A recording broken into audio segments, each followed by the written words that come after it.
እዊ ጨረቃዎች ትናንት ማታ መጣ ነበር ቲክታክ ሰፈር ላይ እንዴት እንዳማረባት ጨረቃዋ የቡራ ንግስት እንዴት እንዳማረባት። ሰላም ሰላም፣ ውድ ቤተሰብ እንዴት ናችሁ? ደህና ናችሁ? ያለው እግዚአብሔር ይመስገን። በያላችሁበት ሰላማችሁ ብዝት ይበርልኝ። እንግዲህ ትናንትና ጌም ሲቀጣቀጡ ነበር። ደስ በሚል ነገር ምሽት ነበር ያሳለፉት ማለት ነው። እውነት ለመናገር በቃ የሰው ፍቅር ይስጣችሁ የሚባለው ለዚህ ነው ጋይስ። እንዴት የትናንት ነው ግን በጣም ደስ የሚል እንዲሁም ደግሞ ግምጃዬ ያው ማያውቃት ሰው የለም ቲክታክ ሰፈር ላይ በጣም ጥሩ ልጅ የምወዳት የማከብራት እውነት በጣም የምትመቸኝ እሷ ልጅ እና እንግዲህ እነሱ ሲጎዱ አልፈልግም እያለች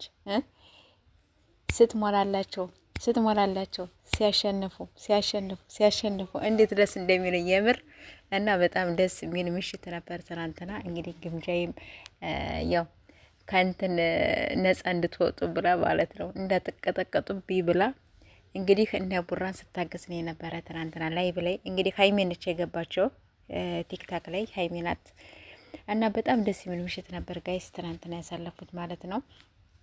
እና ሼር እያደረጉ ነበር እና የግምጃዬን ዩቱብ ሼር አድርግላት ተብላል። መልእክት ነው ቡራ መልእክት ነው። የግምጃዬን ዩቱብ ሼር አድርግላት እያሉ በጣም ብዙዎቻቸውም እየጻፉ ነበረ። ያደርጋሉ እሱ ወደ ቤት ወደ ኋላ የለም። ያው ከደረሰው ካየው ማለት ነው ያየዋል ብዬ ተስፋ አለኝ። አሊያም ደግሞ ሊገናኙ ደግሞ ይችላሉ። በጣም ምርጥ ልጅ ናት እሷም። ብዙ ጊዜ ያው ይገባሉ፣ አብሮ ይጫወታሉ። ስለዚህ ሊገናኙም ይችላሉ ወደፊት ማለት ነው፣ አይታወቅም። እና በጣም ደስ የሚል ምሽት ነበር ትናንትና ያሳለፉት። ሀይሚዬም እንደዚህ እንደምትላት ፏ ብትን ብላ እና እዚህ ጋር ደግሞ ማል ይታያቸዋል። የድሮ ፎቶ ነው የቆየና እንግዲህ ቡራ ነው ሼር ያደረገው ቲክታክ ሰፈር ላይ እንግዲህ እነ ኤፍን እዩዋቸው።